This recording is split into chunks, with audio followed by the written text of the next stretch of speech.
Hey you guys, yo, welcome back to Burl's Kitchen. And as you know, I'm Burl, and this right here is my kitchen.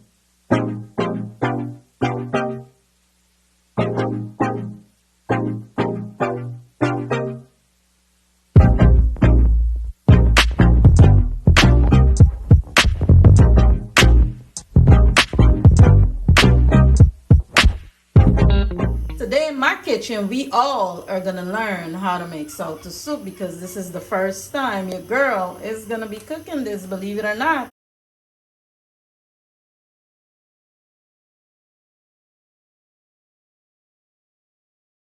And she decided to vlog either this successful or unsuccessful soup. In this pot today, what you do first, guys, is you boil the big pot of soup water. Basically, the what would I say? The broth, because this is the main ingredient. The broth is the main ingredient. In this pot today, I have just plain old water. We got onion, we got ginger, we got lemongrass, we have pimento seeds, some cubes for flavor, and also some what you call these leaves? Laurel leaves. So laurel leaves, lemongrass, ginger, onion, cube for flavor, and some pimento seeds. This, you guys, is the main ingredient, as I said, and it's a very easy soup. I just never made it because it's always been made for me, because if someone else is better at making something, you let them do it. Once this is boiled up, guys, what you do is this could stay. The longer it stay left, the better it settles, the better it tastes. This now, once you have this, the way you eat it, and I'll show you guys, but I'll show you guys the other mixture that it go over. So once you have this cooked up, this is what it goes over. This here is a mixture of, I think it's potato, onions, potatoes, and I don't know what the white stuff is named, but it's a Japanese dish. It says here mihun, but I don't know what it's called in English. So the main ingredient is they fried it dried fried potatoes and dried fried onions and the white stuff, whatever. And then this right here is also a vegetable. This is can't tell you the exact name of this one also. You gotta go Google it. But it's also a Japanese ingredient. More Japanese people use it in Surinam. And then the chicken, what you do with the chicken is you season it up, you boil it, and then you fry it dry, and then you strip it, because it's the when you strip it, you fry it dry, and that also goes on top of it, and then the water goes over, and then you have a choice to add rice if you want rice. And this here also goes over it to flavor the soup. So these are the main ingredients, guys, not too much things. That's what I'm saying. It's very simple. I just never make it, so I made it. So you'll see in a minute how I season up the chicken, boil it up, and then strip it when it's done boiling, then fry it dry. I'm about to Google this name and give it to you because I'm vlogging, but I guess I'm not prepared with all my names, but you guys are getting it in 2.5 seconds. Anyway, guys, this is your focus, because if this don't taste good, then your Saoto soup do not taste as it's supposed to. And yes, that's the name that we're making. The name of the soup that we're making today is Saoto soup. Anyway, guys, stay tuned. I just woke up, guys. Just jumped out of my sleep because I came from work this morning and I started vlogging because I love you guys so much. I figured I'm taking you guys in Burl's kitchen. So please, please, please excuse all the little mistakes that I'm making today. Anyway, guys, Stay tuned for what the end results will look like. We'll be back with the process for the chicken in a minute. Okay, you guys, so we have chicken breast, boneless chicken breast that we're going to boil out for, let's say 10-15 minutes. We're going to boil it before we can strip it up.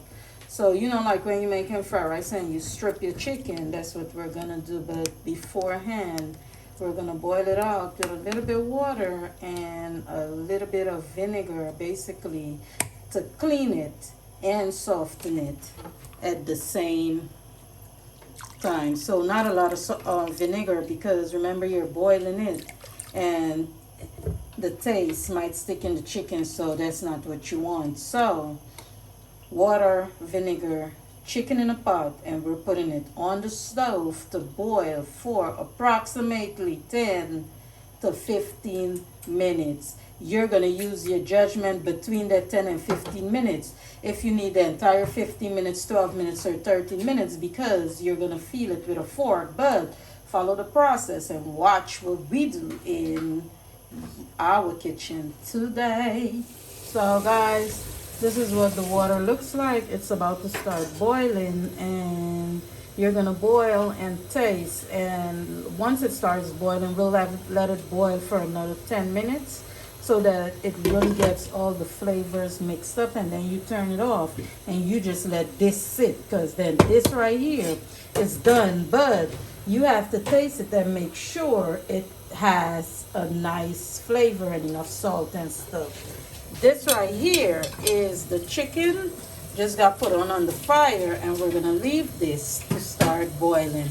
I'll come back to you when it's almost done so you can see at what point I turn it off. Alrighty?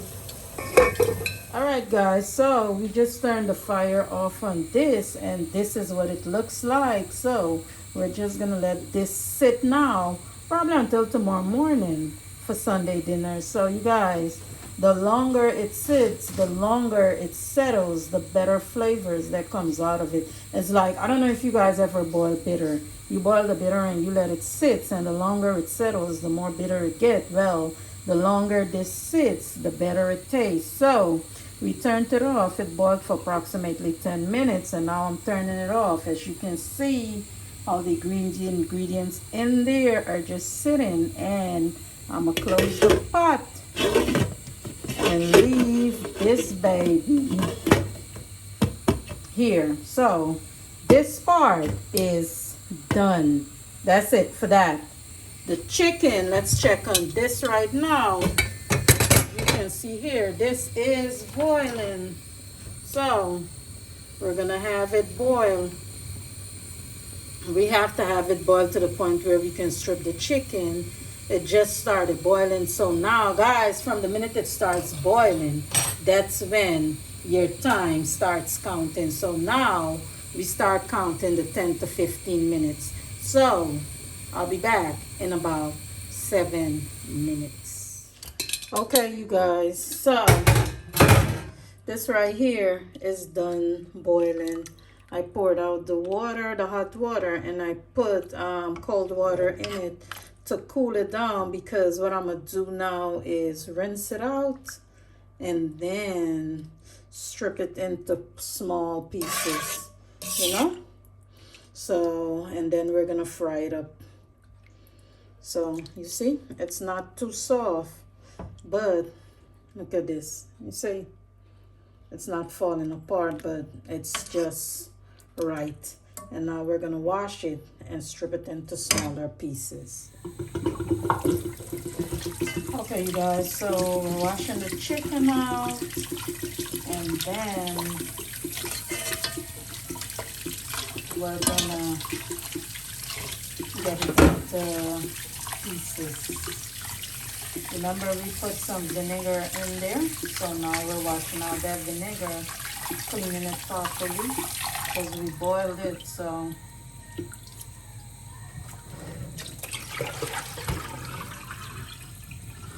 now we're gonna put it into pieces.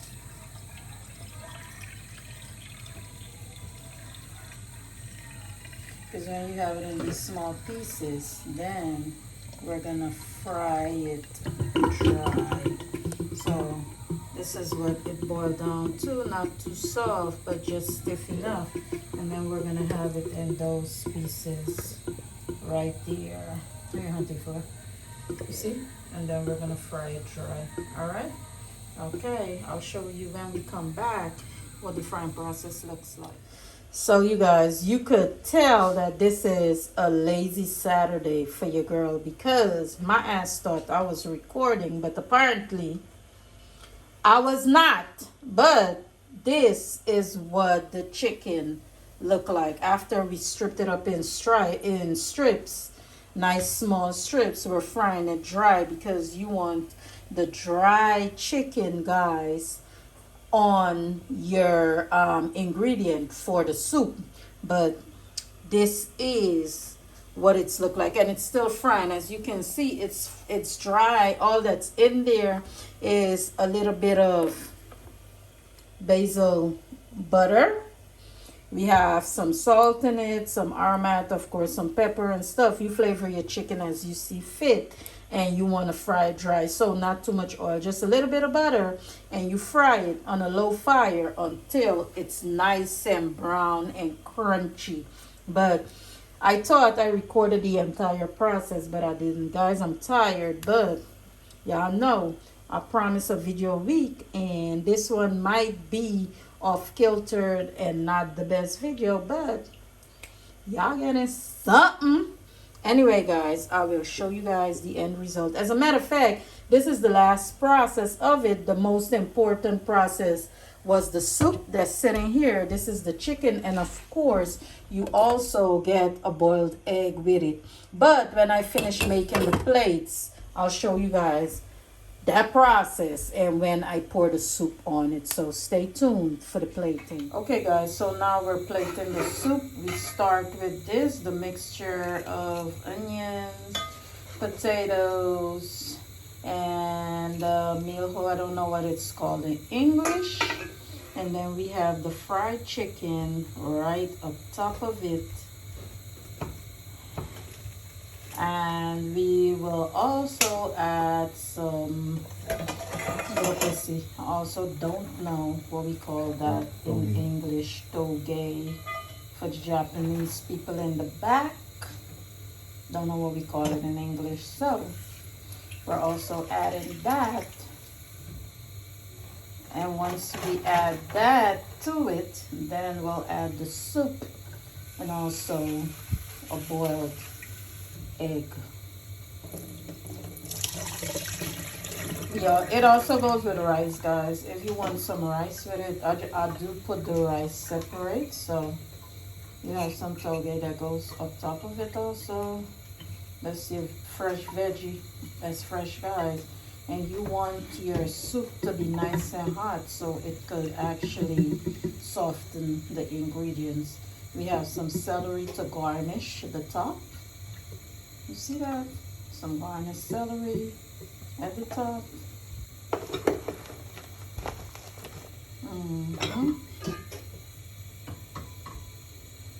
A boiled egg. Yep. And now we're gonna add the soup. We're warming up the soup, so give us 2 seconds. Okay, guys, now we're gonna add the soup to the plate. So the water is so hot, the broth, that it's supposed to cook the toge, the potatoes, and the onions. So you see that? So there we go. That's the liquid. You don't put the onions and stuff that you had in there, just the liquid, because they stay in the pot to keep the liquid flavored.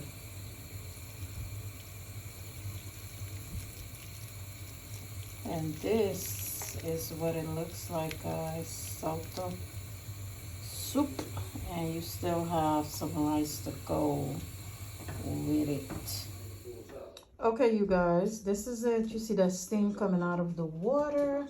because it's supposed to cook the toge. And then you got some rice there that you could add to it. You have some pepper and some sauce that you put in it also to taste. So how much ever you want, that's how much you add to taste.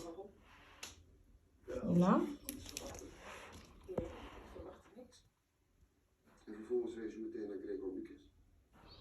I love how it's cooking in there. Look at that. It's still cooking. Beautiful. And this, you guys, is called soto soup.